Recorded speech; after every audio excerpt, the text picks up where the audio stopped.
Hey guys, आज मैं फिर से एक और नया ड्रामा लेकर आई हूँ जिसका नाम है बिहाइंड योर टच। एपिसोड के शुरुआत में हम एक लड़की को देखते हैं जिसका नाम बो हे बंग, और वो भागते हुए एक जगह पर जाती है जहाँ पर उसकी माँ की एक्सीडेंट हो चुकी होती है और हेबन की माँ की डेथ हो चुकी होती है। हेबन जोर से रोने लगती है। फिर हमें इस सीन को काट कर हेबन को दिखाया जाता है और वो उसकी आंटी का घर में रहने के लिए जाती है। हेबन को देखकर हेबन का आंटी उसे प्यार से अंदर ले जाती है।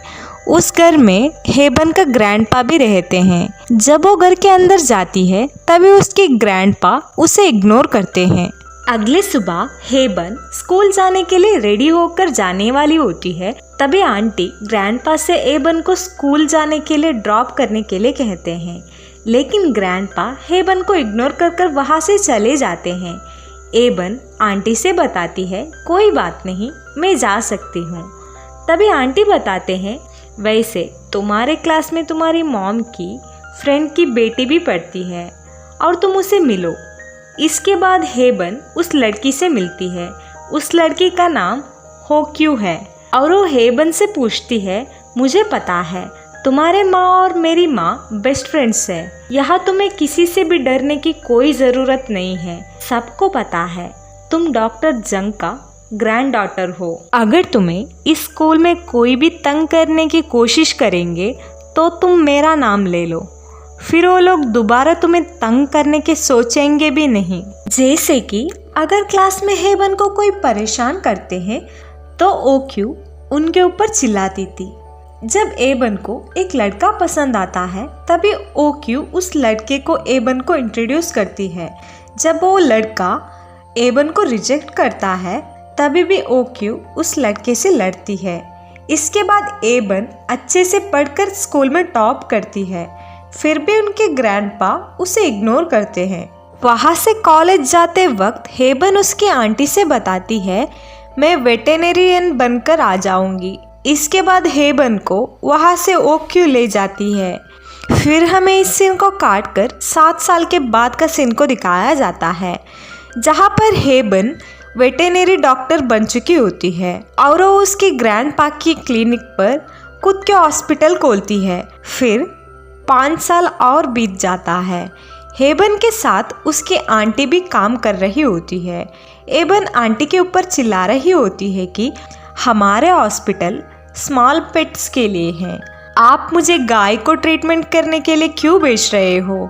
आंटी बताती है, काफ़ी दिनों से हमारे बिजनेस वीक चल रहा है तो मुझे लगा हमें गाय और सुअर का भी ट्रीटमेंट करना शुरू कर देना चाहिए। और वो बताती है, 100 साल के बाद यहाँ पर मेट्रो शवर होने वाला है तो तुम्हें हमारे हॉस्पिटल का पैम्पलेट को बांटना होगा तो ज़्यादा लोग हमारे कस्टमर्स बन जाएंगे। इसीलिए हेबन पैम्पलेट बांटने के लिए जाती है। फिर हमें एक डिटेक्टिव को दिखाया जाता है जिसका नाम मून जंग है। इसे नया शहर में ट्रांसफॉर्म किया है। जब वो बस से उतरता है तभी बहुत सारे लोग उसे पैम्पलेट देना शुरू कर देते हैं। इनमें से हेबन भी होती है। उन लोगों को आते ही पैम्पलेट को बांटते हुए देखकर मूनजंग को अजीब लगता है और वो अपने आप से बताता है, बहुत अजीब शहर है, लोग इतना पैम्पलेट क्यों बांट रहे हैं, कहकर वहाँ से जाने लगता है। इसके बाद मूनजंग पुलिस स्टेशन पहुंच जाता है। तभी वो सारे पुलिस को परेशान होकर निकलते हुए देखता है। उसे देखकर मूनजंग एक पुलिस से पूछता है, वैसे आप लोग इतना परेशान में क्यों हो, कौन सा केस चल रहा है। तभी एक डिटेक्टिव कहते हैं, ये एक क्रिमिनल केस है। इसे सुनते ही मूनजंग उन लोगों के साथ जाता है। तभी उनमें से एक डिटेक्टिव बता रही होती है कि 3 लोगों को बचा चुके हैं और ज़्यादा लोग मुसीबत में हैं। इसके बाद सारे डिटेक्टिव कार से उतरकर एक रोड को ब्लॉक कर देते हैं। मूनजंग एक डिटेक्टिव से पूछता है, क्या ये ड्रग रिलेटेड केस है। डिटेक्टिव बताते हैं, हाँ, एक बहुत बड़ा केस है। इसके बाद सारे डिटेक्टिव रास्ते को ब्लॉक कर खड़े होते हैं। मूनजंग यहाँ पर केस सॉल्व करने के लिए एक्साइट दिखता है। तभी आगे से एक लड़की का चिल्लाने की आवाज़ आ जाती है। तभी हमें आगे से एक गाय को दौड़ते हुए आते हुए देखते हैं। उस गाय के ऊपर हेबन होती है और वो हेल्प के लिए चिल्ला रही होती है।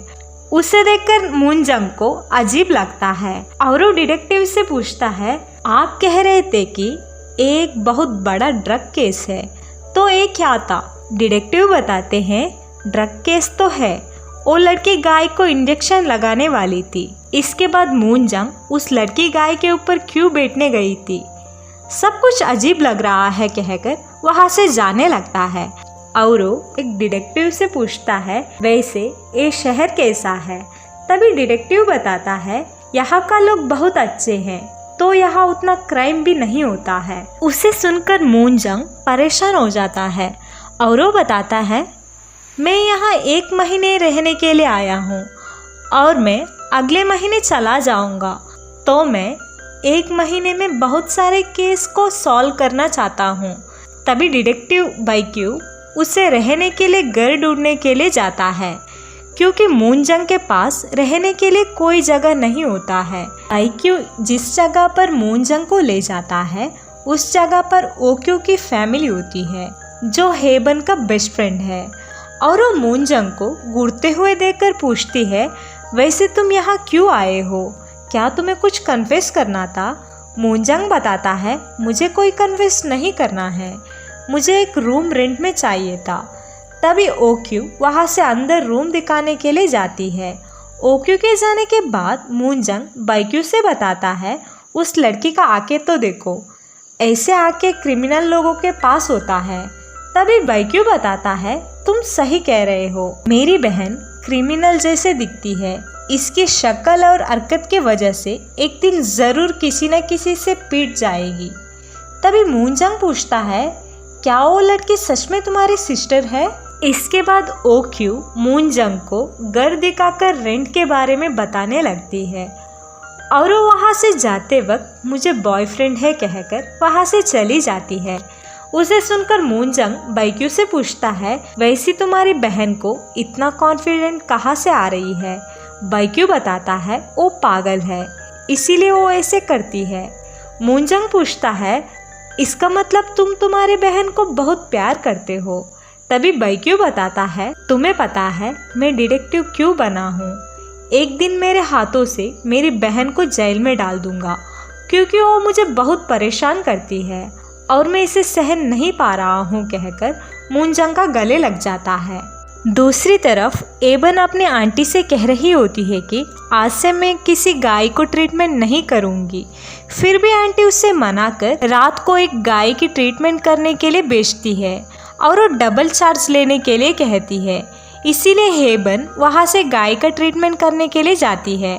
ट्रीटमेंट करते वक्त शूटिंग स्टार आकर हेबन का हाथ में गिर जाता है। इसके वजह से हेबन 3 दिन के लिए होश खो जाती है। जब हेबन को होश आ जाती है, उसे देखकर हेबन का आंटी खुश हो जाती है। हेबन कंफ्यूज में होती है। जब वो क्लिनिक में आती है तभी वो उसकी बिल्ली और डॉग को टच करती है। तभी उसे उसकी बिल्ली और डॉग का मेमोरीज दिखना शुरू हो जाती है। उसे देखकर हेबन हैरान हो जाती है। तभी वहाँ एक लेडी फिश लेकर आती है। जब वो फिश को टच करती है तभी उसे फिश का मेमोरीज भी दिखाना शुरू हो जाती है। इसके वजह से हेबन परेशान होकर डॉक्टर से मिलने के लिए जाती है। डॉक्टर बताते हैं, तुम्हें कुछ नहीं हुआ है, तुम बिल्कुल नॉर्मल हो। जब हेबन उसकी प्रॉब्लम को डॉक्टर को बताने लगती है तभी डॉक्टर तुम एक साइकेट्रिक से मिलो कहते हैं। इसके बाद हेबन घर जाकर फिर से डॉग को टच करने लगती है। तभी उसे फिर से डॉग का मेमोरीज दिखाना शुरू हो जाती है। इसके वजह से हेबन परेशान होकर पीने लगती है। तभी वहाँ ओक्यू आती है और उसे पीते हुए देखकर उसे पीना बंद करने के लिए कहती है। हेबन बताती है, तुम्हें पता है मेरे साथ क्या हो रहा है? मुझे लगता है किसी स्पिरिट ने मुझे वश में कर लिया है। मुझे सब कुछ अजीब लग रही है। मैं मेमोरीज को देख सकती हूँ। ओक्यू हेबन का बात को नहीं मानती है, फिर भी वो हेबन को एक शामन के पास ले जाती है। शामन हेबन का प्रॉब्लम को हेबन से पहले ही बता देता है। उसे सुनकर हेबन शॉक हो जाती है। तभी शामन बताता है, तुम्हें भी शामन बनना होगा, इसीलिए स्पिरिट ने तुम्हें चुना है। अगर तुम शामन नहीं बनोगी तो तुम्हारी फैमिली के साथ बहुत बुरा होगा। लेकिन हेबन शामन बनने के लिए मना कर वहाँ से चली जाती है। जब हेबन घर पहुँचती है तभी उसकी ग्रैंडपा सीढ़ियों से गिर जाते हैं। इसके वजह से बाइक्यू उसे लेकर आ जाता है। इन सब को देखकर हेबन को शामन का बात याद आ जाती है। अगले दिन हेबन आंटी को बाय कहकर शामन से मिलने के लिए जाती है। शामन एबन को शामन बनाने के लिए रिचुअल कर रहा होता है। रिचुअल करते वक्त शामन उसको उसकी सारी दुख को बाहर निकालने के लिए कहता है। तभी हेबन बताती है, जब मैं स्कूल में थी तभी मेरे पापा मर गए थे और जब मैं हाई स्कूल में आ गई थी तब मेरी माँ सुसाइड कर गए थे। मम्मी पापा का शादी को लेकर ग्रैंडपा बिल्कुल अगेंस्ट थे। इसके वजह से वो मुझसे भी बात नहीं करते हैं। ग्रैंडपा को इम्प्रेस करने के लिए मैं अच्छे से पढ़कर डॉक्टर बन चुकी हूँ, फिर भी वो मुझे इग्नोर करते हैं। हेबन का स्टोरी को सुनकर शामन रोने लगता है। इसके बाद शामन उसे रिचुअल कंप्लीट करने के लिए कहकर एक शार्प नाइफ के ऊपर चलने के लिए कहता है। लेकिन हेबन मना कर शामन को एक बार वॉक कर दिखाने के लिए कहती है। तभी शामन का पैर पर चोट लग जाती है। इसके वजह से हेबन को समझ में आ जाती है कि शामन फ्रॉड था और वो उससे पैसा वापस करने के लिए कहती है। फिर हमें अगले दिन का सीन को दिखाया जाता है, जहाँ पर हेबन उसकी प्रॉब्लम के रिलेटेड वीडियोस को सर्च कर रही होती है। तभी उसे लगता है वो सिर्फ पेट्स का नहीं बल्कि वो ह्यूमंस का भी मेमोरीज को देख सकती है। तो उसके पावर को चेक करने के लिए बस में जाती है और वो बस में एक लड़के का बैग को टच कर रही होती है और वो उस लड़के का फ्यूचर और मेमोरीज को देखना चाहती थी। तभी वहाँ मूनजंग आकर हेबन को जेल में लेकर जाता है। मूनजंग को लगता है हेबन लड़कों के साथ मिसबिहेव करती है। हेबन बताती है, मैं किसी का साथ भी मिसबिहेव नहीं कर रही थी, आपके पास क्या प्रूफ है? तभी मूनजंग एक वीडियो को दिखाता है जहाँ पर हेबन बस में एक लड़के का बम को टच कर रही होती है। हेबन बताती है, मैं एक साइकेट्रिक हूँ, इसीलिए मूनजंग उसे वहाँ से जाने के लिए कहता है। इसके बाद हेबन वहाँ से लॉटरी टिकट खरीदने के लिए जाती है। उसे लगता है वो फ्यूचर देख सकती है और वो लॉटरी टिकट को टच करती है। तभी उसे फ्यूचर नहीं दिखती है। इसके बाद हेबन घर आती है। घर में हेबन को उसकी आंटी का डायरी मिलती है। हेबन डायरी पढ़ने लगती है। इसके बाद एक आदमी उसका डॉग को हेबन का क्लिनिक पर लेकर आता है और आदमी बताते हैं, मेरे डॉग बहुत दिनों से कुछ खा नहीं रही है। जब हेबन डॉग का बम को टच करती है तभी उसे डॉग का मेमोरीज दिखाया जाता है, जहाँ पर पता चलता है कि डॉग ने जानबूझकर खाना नहीं खा रहा है, क्योंकि उसे बुरा लग रहा है कि उसका मालिक ने उसी लिए बहुत मेहनत कर रहे हैं। खाना नहीं होने पर भी उनके खाने को भी डॉग को खिलाते थे। इसकी वजह से डॉग मरना चाहता था। जब हेबन इन सब बात को आदमी को बताती है, उसे सुनकर आदमी सैड होकर डॉग से बताता है, तुम्हारे अलावा मुझे और कोई नहीं है और मैं तुम्हारे वजह से ही जिंदा हूँ। अगर तुम मर जाओगे तो मैं क्या करूँगा कहकर डॉग को खाना खिलाने लगते हैं।